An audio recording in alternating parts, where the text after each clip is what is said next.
Halo, selamat datang lagi di penelaahan materi kita.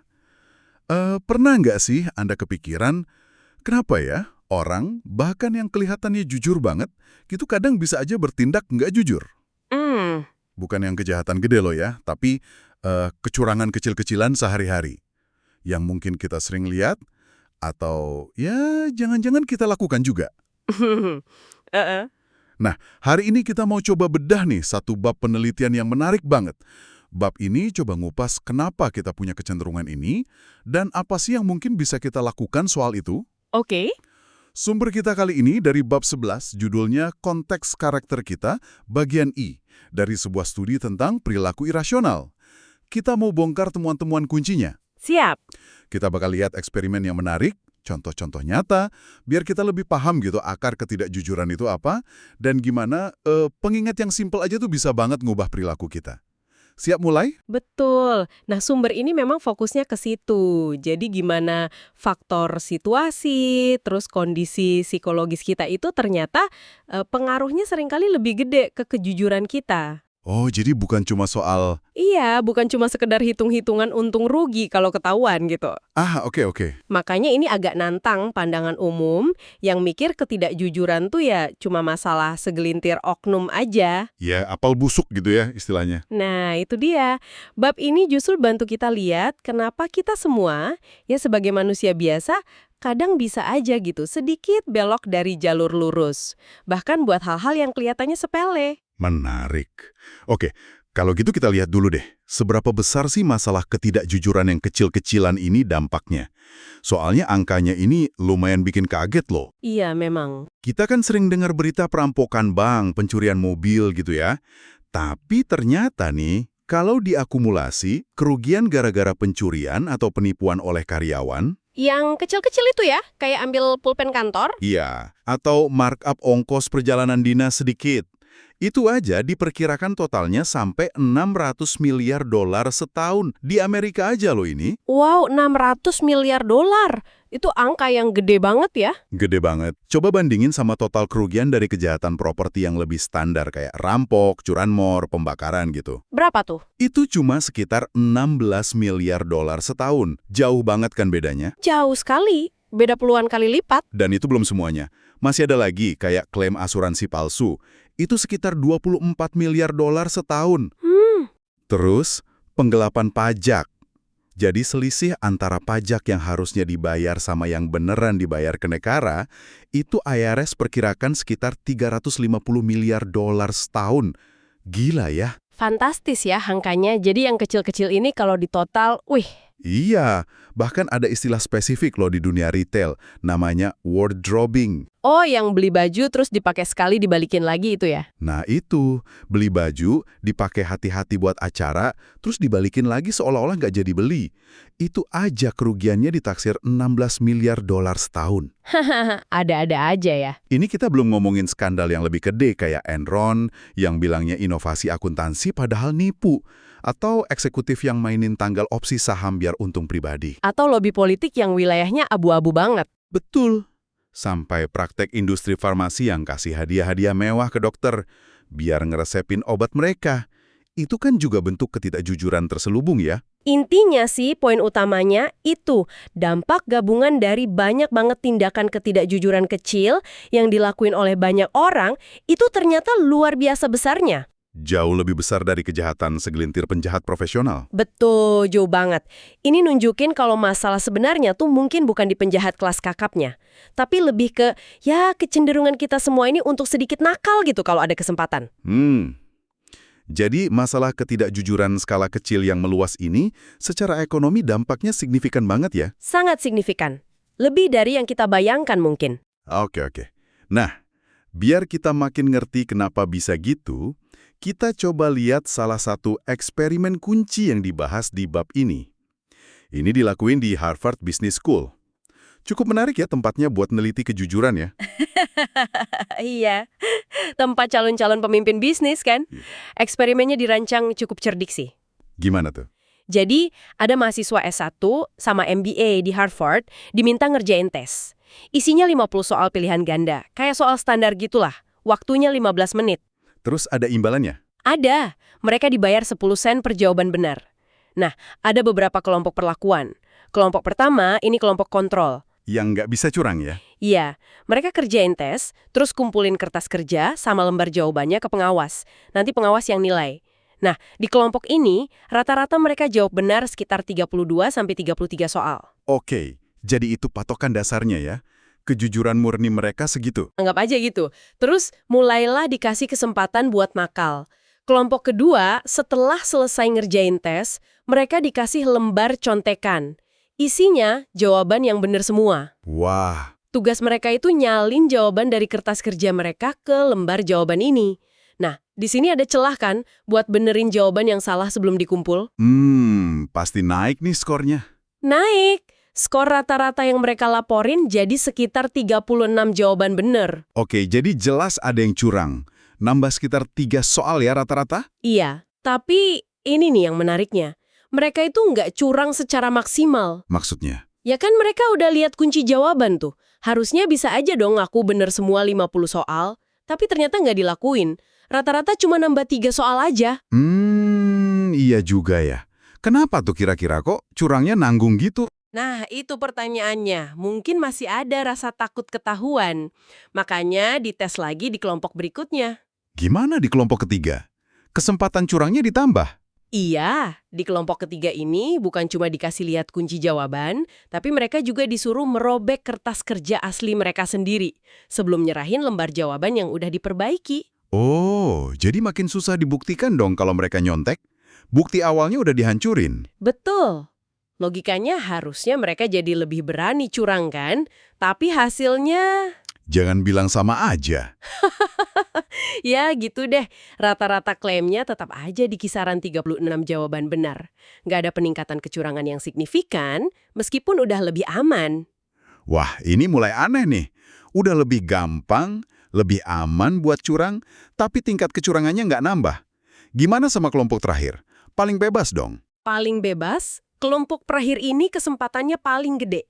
Mereka diminta merobek kedua-duanya, kertas kerja asli sama lembar jawabannya sekalian. Terus, gimana cara dibayarnya? Nah, mereka tinggal maju ke depan ruangan, di situ ada toples isi uang receh, mereka ambil sendiri uang dari toples itu sesuai jumlah jawaban benar yang mereka klaim sendiri, abis itu langsung pergi aja. Praktis gak mungkin ketahuan sama sekali dong kalau gitu. Gak ada bukti apa-apa. Sama sekali nggak mungkin ketahuan, bener-bener bebas. Dan hasilnya? Pasti naik drastis kan sekarang?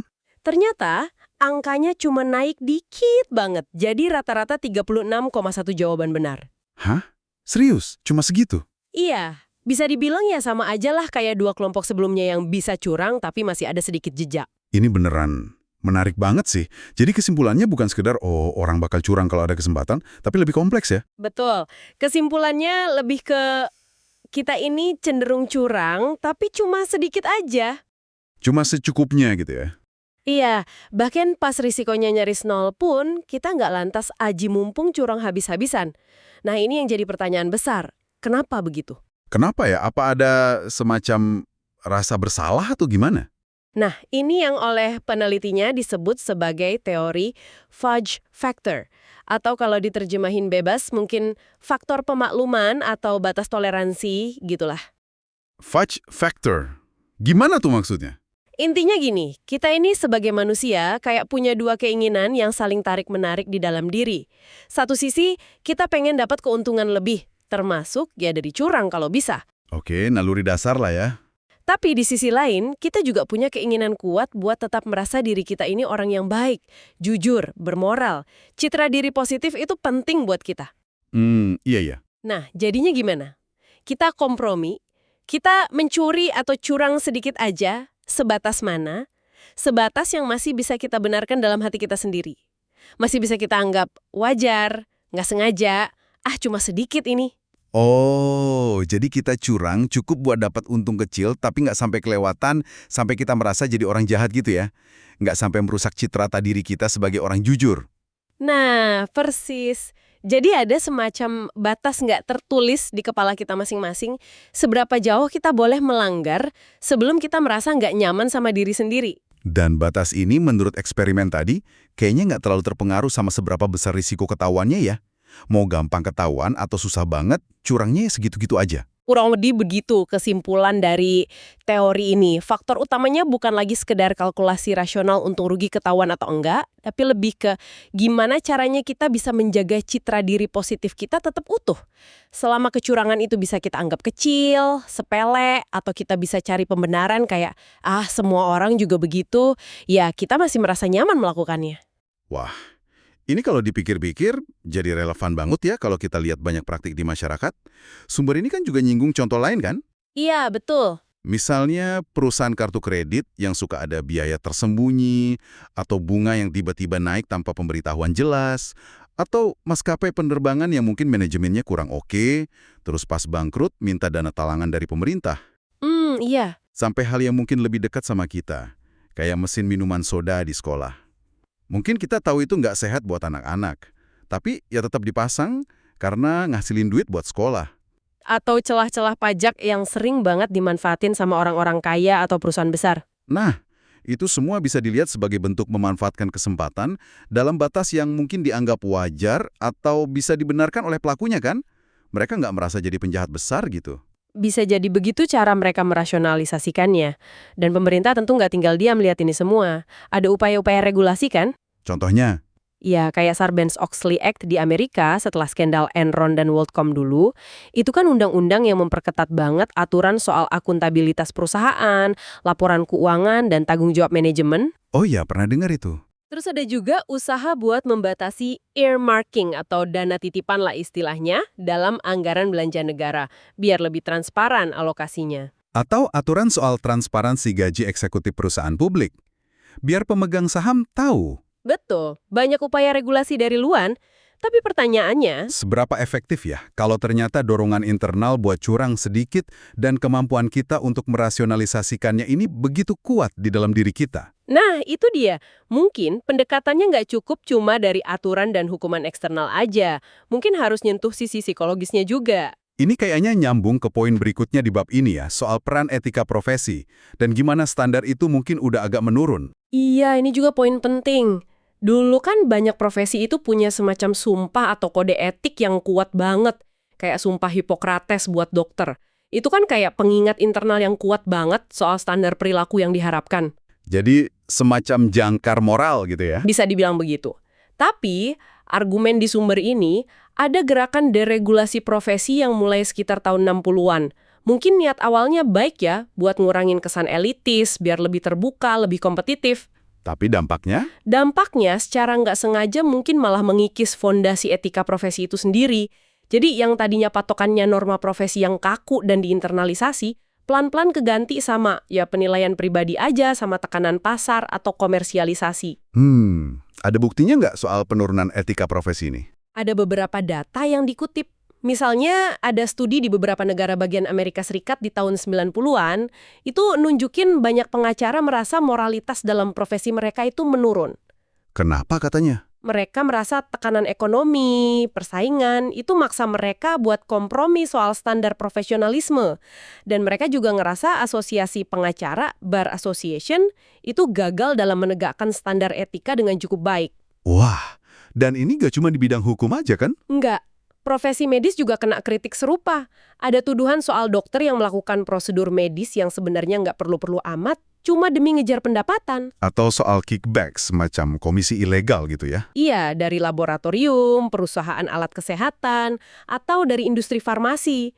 Pengaruh industri farmasi ke keputusan pengobatan dokter itu juga sering jadi sorotan kan? Betul. Jadi standarnya kayak goyah gitu ya? Iya, bahkan disebut juga di bidang lain kayak geologi perminyakan.